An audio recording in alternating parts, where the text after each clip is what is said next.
రోజుకో వివాదం, పూటకో విమర్శ. ఇది ఆ జిల్లా కలెక్టర్పై ప్రతిరోజు వినిపించే ఆరోపణలు. నిన్న మొన్నటి వరకు ప్రతిపక్షాలకు మాత్రమే ఇబ్బందిగా మారింది ఆయన తీరు. కానీ ఇప్పుడు అధికార పార్టీ నాయకులకు కూడా చేదుగానే మారిపోయాడట. ఏకంగా ప్రభుత్వ విప్తోనే కయ్యం పెట్టుకోవడంతో నోటీసుల వరకు వెళ్ళింది మ్యాటర్. ఇంతకు ఆ కలెక్టర్కు ప్రజా ప్రతినిధులతో వచ్చిన వైరం ఏంటి? అనుకోకుండా వివాదంగా మారుతున్నారా, లేక అనుకుని తెగేదాకా లాగుతున్నారా? ఆయన వెనుక ఉన్నది ఎవరు? Watch the story.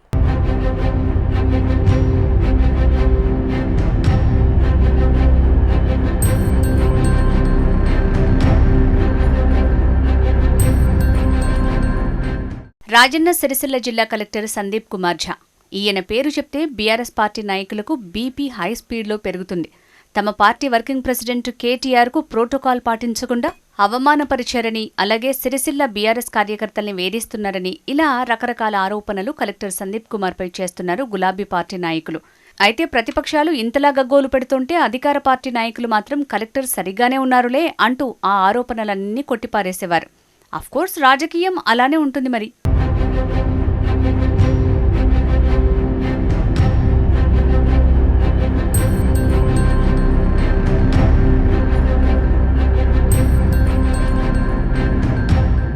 కానీ ఇప్పుడు పరిస్థితి మారిపోయింది. అదే కలెక్టర్ సందీప్ కుమార్పై అధికార పార్టీ కూడా గరంగరంగా ఉందట. సెప్టెంబర్ 17 తెలంగాణ ఉత్సవాల్లో ప్రభుత్వ విప్ ఆది శ్రీనివాస్కు ప్రోటోకాల్ ఇవ్వకపోవడం, జెండా ఆవిష్కరణకు ఆలస్యంగా రావటం లాంటివి అధికార పార్టీ నాయకులకు మండిపోయేలా చేశాయి. ముఖ్యంగా ఆది శ్రీనివాస్కి అండగా బీసీ సంఘ నాయకులు నిలబడి ఆందోళన కూడా చేశారు. కలెక్టర్పై కేసు నమోదు చేయాలంటూ జిల్లా ఎస్పీకి ఫిర్యాదు చేశారు.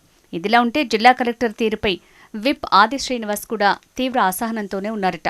సీఎం రేవంత్ సహా ప్రభుత్వ ప్రధాన కార్యదర్శికి ఫిర్యాదు చేశారు ఆది శ్రీనివాస్.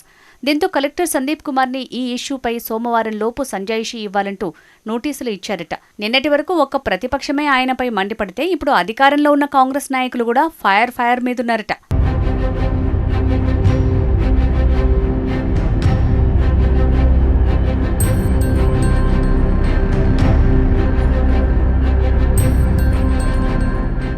నిజానికి కలెక్టర్ సందీప్ కుమార్, విప్ ఆది శ్రీనివాస్ మధ్య గత కొన్ని రోజులుగా గ్యాప్ పెరుగుతూ వచ్చిందన్న చర్చ జరుగుతోంది.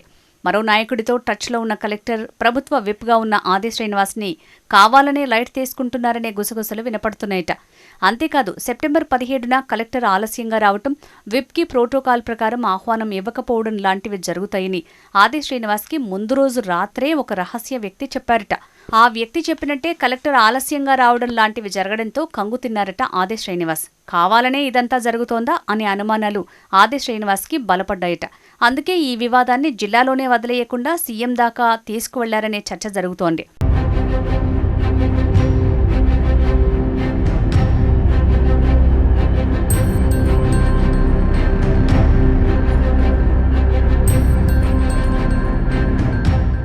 ఇలా పదే రాజకీయ విమర్శలతో వార్తల్లో ఉంటున్న కలెక్టర్ సందీప్ కుమార్ ఝాకి ఇప్పుడు కోర్టు కూడా వారెంట్ జారీ చేయటం మరో చర్చగా మారింది.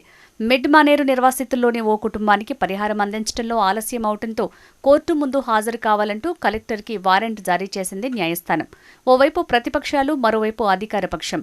ఇప్పుడు కోర్టు వారెంట్. ఇలా అన్ని చోట్ల కలెక్టర్ సందీప్ కుమార్పై విమర్శలు, ఆరోపణలు వినిపిస్తున్నాయి. ఆయన తీరే ఈ వివాదాలకు, విమర్శలకు కారణమనే టాక్ వినపడుతోందట. ఈ నేపథ్యంలో సిరిసిల్ల కలెక్టర్కి స్థానచలనం ఉంటుందన్న చర్చ కూడా మొదలైంది. నిజానికి జిల్లాలకు అధికారులు వస్తుంటారు, వెళ్తుంటారు. కొందరు మంచి చేస్తూ వార్తల్లో నిలిస్తే మరికొందరు ఇలా విమర్శలు, వివాదాల్లో ఇరుక్కుని వార్తల్లో నిలుస్తారు.